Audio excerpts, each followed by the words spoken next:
Assalamualaikum warahmatullahi wabarakatuh. Baik teman-teman, kali ini saya dan kelompok saya akan menjelaskan materi tentang kesantunan berbahasa. Kelompok kami terdiri dari yang pertama Dwinta Octavia Revanka, yang kedua Estri Nurhasana, yang ketiga Verlina Ika, yang keempat Yashifa Nuraini, dan yang terakhir saya sendiri Muhammad Zaidan Baroki Ahsani. Materi yang pertama yaitu pengertian kesantunan berbahasa. Kesantunan adalah kehalusan atau baik budi bahasanya serta tingkah lakunya. Berbahasa adalah proses penyampaian informasi dalam berkomunikasi. Jadi, kesantunan berbahasa adalah hal memperlihatkan kesadaran akan martabat orang lain dalam berbahasa, baik saat menggunakan bahasa lisan maupun bahasa tulis. Menurut Ahmad Juhari Muain, kesantunan bahasa adalah kesopanan dan kehalusan dalam menggunakan bahasa ketika berkomunikasi melalui lisan atau tulisan. Bahasa yang digunakan penuh dengan adab tertib, sopan santun, dan mengandung nilai-nilai hormat yang tinggi. Pada umumnya, bahasa yang sopan mempunyai kosakata yang halus untuk menyampaikan sesuatu perasaan. Tujuan kesantunan berbahasa adalah membuat suasana berinteraksi menyenangkan, tidak mengancam muka, dan efektif. Selanjutnya, pandangan kesantunan berbahasa. Fraser melalui Rahardi menyebutkan bahwa sedikitnya terdapat 4 pandangan yang dapat digunakan untuk mengkaji masalah kesantunan dalam bertutur. Yang pertama, pandangan kesantunan yang berkaitan dengan norma-norma sosial. Dalam pandangan ini, kesantunan dalam bertutur ditentukan berdasarkan norma-norma sosial dan kultural yang ada dan berlaku di dalam masyarakat bahasa itu. Santun dalam bertutur ini disejajarkan dengan etiket berbahasa. Yang kedua, pandangan yang melihat kesantunan sebagai sebuah maksim percakapan dan sebagai sebuah upaya penyelamatan muka. Pandangan kesantunan sebagai maksim percakapan menganggap prinsip kesantunan hanyalah sebagai pelengkap prinsip kerjasama. Yang ketiga, pandangan melihat kesantunan sebagai tindakan untuk memenuhi persyaratan terpenuhnya sebuah kontrak percakapan. Jadi bertindak santun itu sejajar dengan bertutur yang penuh pertimbangan etiket berbahasa. Yang keempat, pandangan berkaitan dengan penelitian sosiolinguistik. Dalam pandangan ini, kesantunan dipandang sebagai sebuah indeks sosial. Indeks sosial yang demikian terdapat dalam bentuk-bentuk referensi sosial, honorific, dan gaya bicara. Menurut Cair, secara singkat dan umum ada 3 kaidah yang harus dipatuhi agar tuturan kita terdengar santun oleh pendengar atau lawan tutur kita. Ketiga kaidah itu adalah formalitas, ketidaktegasan, dan kesamaan atau kesekawanan. Penggolongan kesantunan bahasa dibagi menjadi 6 bagian. Yang pertama ada maksim kebijaksanaan, yaitu mengungkapkan gagasan dasar dalam maksimum kebijaksanaan. Dalam prinsip kesantunan adalah bahwa para peserta peraturan hendaknya berpegang pada prinsip untuk selalu mengurangi keuntungan dirinya sendiri dan memaksimalkan keuntungan pihak lain dalam kegiatan bertutur. Orang bertutur yang berpegang dan melaksanakan maksim kebijaksanaan akan dapat dikatakan sebagai orang santun. Contoh, tuan rumah, silahkan makan saja dulu nak, tadi kami semua sudah mendahului tamu. Wah, saya jadi tidak enak bu. Yang kedua, maksim kedermawanan. Menurut Leach, maksud dari maksim kedermawanan ini adalah buat keuntungan diri sendiri sekecil mungkin dan buatlah kerugian diri sendiri sebesar mungkin. Contoh, anak kos A, mari saya cucikan baju kotormu, pakaianku tidak banyak kok yang kotor. Anak kos B, tidak usah mbak, nanti siang saya akan mencuci juga kok. Yang ketiga ada maksim penghargaan. Menurut Wijana, maksim penghargaan ini diutarakan dengan kalimat ekspresif dan kalimat asertif. Nadar memberikan contoh tuturan ekspresif, yakni mengucapkan selamat, mengucapkan terima kasih, memuji, dan mengungkapkan bela sungkawa. Dalam maksim ini menuntut setiap peserta pertuturan untuk memaksimalkan rasa hormat kepada orang lain dan meminimalkan rasa tidak hormat kepada orang lain. Contoh, dosen A, Pak, aku tadi sudah memulai kuliah perdana untuk kelas Business English. Dosen B, oh ya, tadi aku mendengar bahasa Inggrismu jelas sekali dari sini. Yang keempat, maksim kesederhanaan. Rahardi mengatakan bahwa di dalam maksim kesederhanaan atau maksim kerendahan hati, peserta tutur diharapkan dapat bersikap rendah hati dengan cara mengurangi pujian terhadap dirinya sendiri. Dalam masyarakat, bahasa dan budaya Indonesia, kesederhanaan, kerendahan hati banyak digunakan sebagai parameter penilaian kesantunan seseorang. Contoh, Sekretaris A, Dik, nanti rapatnya dibuka dengan doa dulu ya. Sekretaris B, ya Mbak, tapi saya jelek loh. Yang kelima, ada maksim permufakatan.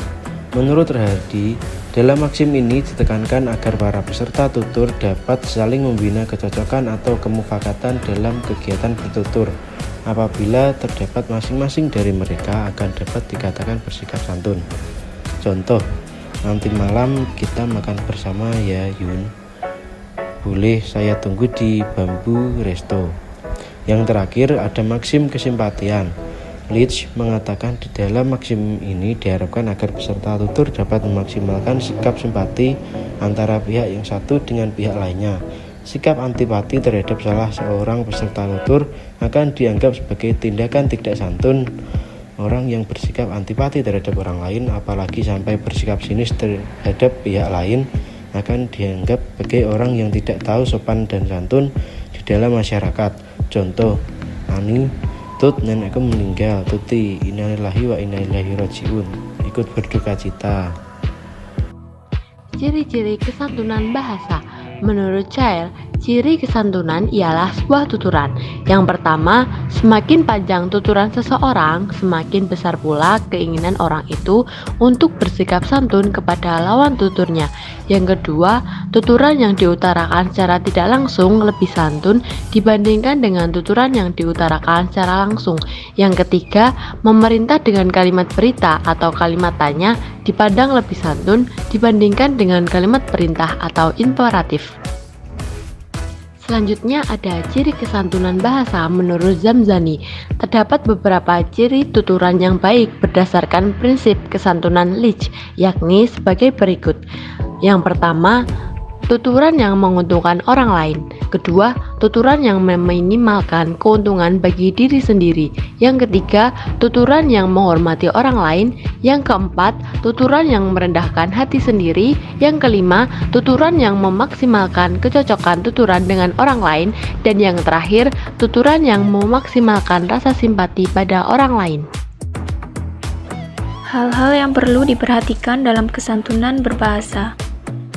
Gunakan kata tolong untuk meminta bantuan pada orang lain. Gunakan kata maaf untuk tuturan yang diperkirakan akan menyinggung perasaan orang lain. Gunakan kata terima kasih sebagai penghormatan atas kebaikan orang lain. Gunakan berkenan untuk meminta kesediaan orang lain melakukan sesuatu. Gunakan kata beliau untuk menyebut orang ketiga yang dihormati. Gunakan kata bapak atau ibu untuk menyapa orang ketiga. Hal-hal yang perlu diperhatikan agar komunikasi dapat berhasil, yakni sebagai berikut. 1. Perhatikan situasinya. 2. Perhatikan mitra tuturnya. 3. Perhatikan pesan yang disampaikan. 4. Perhatikan tujuan yang hendak dicapai. 5. Perhatikan cara menyampaikan.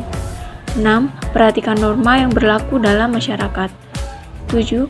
Perhatikan ragam bahasa yang digunakan. 8. Perhatikan relevansi tuturannya. 9. Jagalah martabat atau perasaan mitra tutur. 10.